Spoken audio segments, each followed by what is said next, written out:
Police একেবারে নিশ্চিত যে ওই মহিলাকে খুন করা হয়েছে এবং অত্যন্ত নৃশংসভাবে খুন করা হয়েছে। পুলিশ সূত্রে আমরা তেমনটি আমরা জানতে পারছি।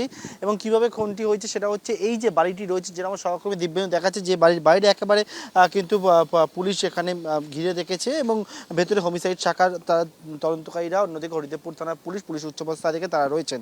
এবং আজকে যেমনটা জানা যায় যে এই যে বাড়ি, সেই বাড়িতে 7 দিন আগে এক তরুণ পাশাপাশি এক তরুণী, তারা দুজনে ভাড়া নেয় স্বামী স্ত্রী পরিচয় দিয়ে, এবং তারপর ঘরের বাইরে রক্ত চুইয়ে পড়তে দেখতে পান বাড়িওয়ালা। এবং তার পরবর্তীতে দরজা যখন খোলার পরে দেখা যায় যে ঘরের মধ্যে দেহ পড়ে রয়েছে, নিচে একটা মাটিতে একটি ম্যাট্রেস রয়েছে, ম্যাট্রেসের উপর মহিলার দেহ পড়ে রয়েছে, দুটি হাত পিছন থেকে বাঁধা রয়েছে, দুটি পা বাঁধা রয়েছে, এবং মুখের মধ্যে কাপড় দিয়ে একবারে গামছা দিয়ে টাইট করে মুখ বাঁধা রয়েছে, এবং গলার নলি কাটা অবস্থায় রয়েছে।